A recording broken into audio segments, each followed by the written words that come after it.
Education point India में आप सभी का स्वागत है। आज हम बात करेंगे गुलामगिरी ऑडियो बुक भाग 16, जिसमें बर्मा राक्षसों के उत्पीड़न का अंत बताया गया है। तो अगर आपने 1 से 15 भाग तक नहीं देखे हैं तो चैनल की प्लेलिस्ट में जाइए और गुलामगिरी बुक के सभी भाग आपको वहाँ पे मिलेंगे। और चैनल को सब्सक्राइब करें, शेयर करें। ये इस पुस्तक का अंतिम भाग है, भाग 16। दौड़ीराव कहते हैं कि आपके साथ जो संवाद हुआ उससे यह सिद्ध होता है कि सभी ब्राह्मणों ने अपनी पाखंडी धर्म के नाम कर हमारी बोली सरकार की आंखों में धूल झोंकी है और हम सभी शुद्र अछूतों का अमेरिका के गाले गुलामों से भी ज़्यादा शोषण किया है और आज भी कर रहे हैं। इसलिए हम सभी को इन ब्राह्मणों के पाखंडी धर्म को त्याग कर अपने अनपढ़ भाइयों को इस संबंध में जागरूक करना चाहिए। आप इस बारे में क्यों नहीं सोचते और इन लोगों में जागृति लाने का काम क्यों नहीं करते हैं? ज्योतिराव कहते हैं कि मैंने शाम को ही इसके लिए एक पत्र लिखकर तैयार किया है। मैंने उसे अपने एक साथी को देकर कहा कि पत्र में कोमा मात्रा की जो गलतियां हों उनको ठीक कर उसकी एक एक प्रति तैयार करके सभी ब्राह्मण और ईसाई पत्रकारों के विचार जानने के लिए भेज दें। उस पत्र की नकल नीचे लिखे अनुसार है। जो पत्र क्या था वो हम आपके पढ़ के सुनाएंगे, तो ध्यान से सुनिएगा। चैनल सब्सक्राइब ज़रूर करना। शूद्रों को बर्मा राक्षसों की गुलामी से इस प्रकार मुक्त होना चाहिए। ब्राह्मणों के मूल पूर्वजों ने इस देश के मूल निवासियों पर आक्रमण किया और पराजित करके अपना गुलाम बना लिया। बाद में मौका पाकर उन्होंने अपनी सत्ता के घमंड में कई तरह के स्वार्थपूर्ण नकली धर्म ग्रंथ लिखवाए और उन सब का एक मजबूत किला बनाकर उसमें उन सभी पराजितों को वंश परंपरा से बंदी बनाकर रखा। उनको कई तरह की यातनाएं दी कि आज तक ब्राह्मण पंडित पुरोहित बड़ी मौज मस्ती से अपना जीवन गुजार रहे हैं। इसी दौरान जब अंग्रेज़ बहादुरों का राज इस देश में कायम हुआ, तब से अधिकतर दयालु यूरोपियन और अमेरिकी भले लोगों को हमारा उत्पीड़न अपनी आंखों से देखा नहीं गया। तब उन्होंने हमारे इस जेल खाने में बार बार आकर हम लोगों का ऐसा उपदेश दिया कि ए मेरे भाइयों, आप सभी लोग हमारे जैसे ही इंसान हैं। आपका और हमारा जन्मदाता तथा पालनकर्ता एक ही है। इसलिए आप सभी लोग हमारी तरह ही तमाम मानवीय हकों को पाने के लिए हकदार होने के बावजूद भी आप इन ब्राह्मणों के पाखंडी वर्चस्व को क्यों मान रहे हैं आदि इस तरह की कई महत्वपूर्ण सूचनाओं का अध्ययन करने पर मुझे मेरे स्वाभाविक और सही मानवीय अधिकार समझ में आए। तो मैंने उस जेल खाने के नकली मुख्य बर्मा दरवाजे के किवाड़े को लात मारी और उस जेल खाने से बाहर निकल आया।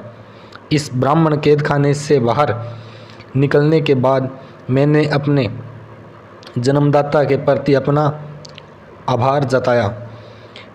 अब मैं उन परोपकारी यूरोपियन उपदेशकों के आंगन में डेरा डालकर थोड़ा आराम करने से पहले यह प्रतिज्ञा करता हूँ कि ब्राह्मणों के जिन प्रमुख धर्म ग्रंथों के आधार पर हम शूद्र अछूत लोग ब्राह्मण के गुलाम हैं और उनके अन्य ग्रंथों शास्त्रों में हमारी गुलामी के पक्ष में लेख लिखे हुए मिलते हैं, उन सभी ग्रंथों धर्मशास्त्रों का और उनका जिन जिन धर्मशास्त्रों में संबंध होगा उन सभी धर्मशास्त्रों का मैं त्याग करता हूँ।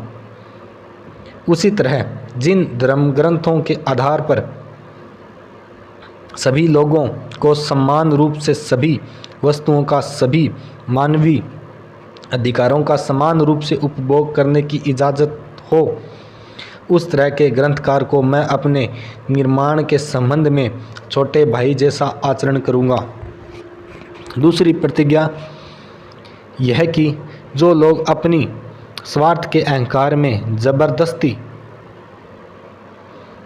किसी को नीच मानकर हीन व्यवहार करने लगते हैं, उन लोगों को मनमर्जी का आचरण करने का मौका देकर मैं अपने निर्माता द्वारा निर्मित पवित्र अधिकारों के नियमों को कलंकित नहीं होने दूंगा।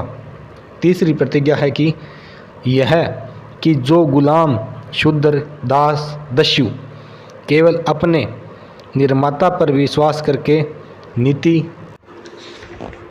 नीति के अनुसार साफ सुथरा व्यवहार करने का त्याग करके वैसा ही आचरण कर रहे हैं, जब ऐसा मुझे पूरा यकीन हो जाएगा तो मैं उनको अपने परिवार के भाई की तरह मानकर उनके साथ प्रेम से खाना ग्रहण करूंगा, फिर चाहे वह किसी भी देश का क्यों न हो।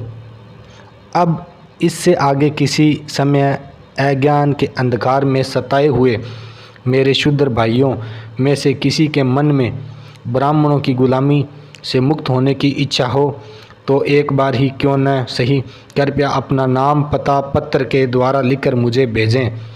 मुझे इस काम में मेरा बहुत हौसला बढ़ेगा, मैं उसका बहुत आभारी रहूँगा। ज्योतिराव फूले के ये कथन हैं 5 दिसंबर 1872। दौड़ीराव कहते हैं कि आपने ऊपर के घोषणा पत्र में जो धाराएं लिखी हैं वे सभी मुझे पसंद ही आई है और मैं उनके अनुसार अपना आचरण करूँगा।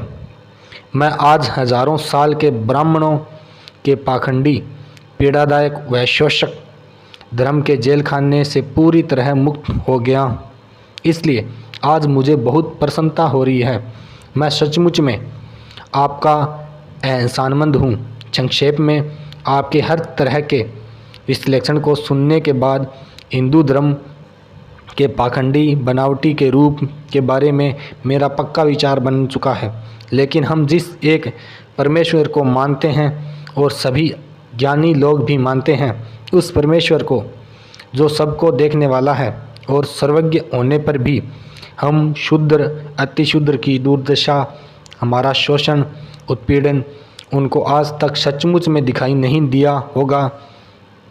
फिर ज्योतिराव कहते हैं कि इस विषय के संबंध में बाद में किसी ऐसे ही मौके को तुमको सारा खुलासा करके विस्तार से बताऊंगा, जिससे तुम्हारा पूरा विश्वास हो जाएगा और मन का समाधान भी।